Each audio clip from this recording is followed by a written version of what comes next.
السلام علیکم پیارے دوستو، آپ دیکھ رہے ہیں زمزم ریاکشن ٹی وی اور میں ہوں عبدالسلام۔ آج ہم ایک ویڈیو دیکھیں گے جس میں مولانا مودودی رحمۃ اللہ علیہ حج کی حقیقت کے بارے میں بیان فرماتے ہیں کہ حج ہمارے پر کیوں فرض ہوا، اس میں ہمارے لیے کون سی خوبیاں ہیں، اس میں ہمارے لیے کیا کیا فائدے ہیں۔ وہ ہمارے اوپر فرض ہی نہیں ہوا، ہمارے لیے اس حج میں بہت سی نشانیاں ہیں اور فائدے ہیں ہمارے لیے اس حج میں۔ تو دیکھتے ہیں، یہ ویڈیو بہت اچھی ویڈیو ہے مولانا مودودی صاحب کی، تو ان کی اسپیچ دیکھتے ہیں اور سنتے ہیں کہ وہ حج کے بارے میں کیا حقیقت بیان کرتے ہیں۔ تو چلیے ویڈیو دیکھتے ہیں۔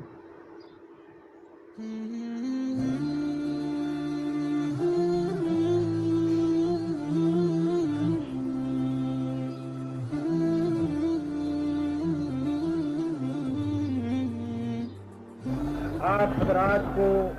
اس بات کی طرف توجہ دلائی تھی کہ آپ جب اس سعادت سے بہرہ اندوز ہوئے ہیں کہ اللہ تعالیٰ نے آپ کو حج کے لیے اس سرزمین مقدس میں آنے کی توفیق عطا فرمائی، ہاں جی، آمین۔ تو آپ کو اس حج کا زیادہ سے زیادہ روحانی اور اخلاقی فائدہ اٹھانا چاہیے، اور اس فائدے کے اٹھانے کے لیے ضروری ہے کہ آپ ہر کام کو جو یہاں کیا جاتا ہے سوچ سمجھ کر کریں، اس کے معنی کو جان کر کریں، اس کے معنی کی طرف توجہ کرتے ہوئے کریں، اور ہر وہ چیز جو یہاں آپ دیکھ رہے ہیں اس کے اندر اللہ کی ان نشانیوں کو دیکھنے کی کوشش کریں جو اس بات کی صریح علامت ہیں کہ یہ گھر حقیقت میں اللہ کا گھر ہے،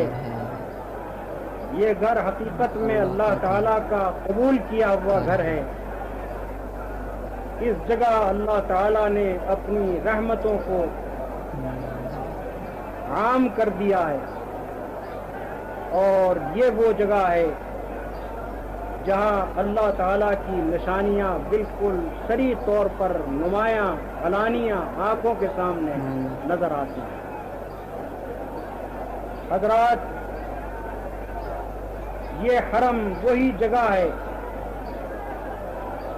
جس جگہ مکے کے لوگوں نے محمد صلی اللہ علیہ وسلم کی دعوت کو ناکام کرنے کے لیے ایڑی چوٹی کا زور لگا دیا، لیکن آپ دیکھیے آج اس ابو لہب کا نام لینے والا کون ہے دنیا میں جس نے محمد صلی اللہ علیہ وسلم کی دعوت پہلی مرتبہ سن کر کہا تھا کہ تبا لک یا محمد صلی اللہ علیہ وسلم۔ اللہ تعالیٰ نے اسی وقت جواب دیا تھا کہ تبت یدا ابی لہب، اور حقیقت میں ابو لہب کے ہاتھ ٹوٹ گئے، حقیقت میں ابو لہب ناکام ہو گیا۔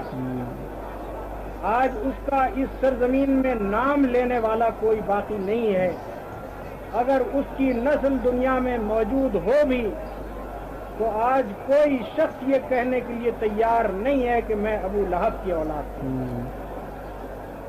وہ ابو جہل جس نے اپنا سارا زور لگا دیا کہ محمد صلی اللہ علیہ وسلم کو ناکام کرے، آج دیکھیے اسی سرزمین مکہ میں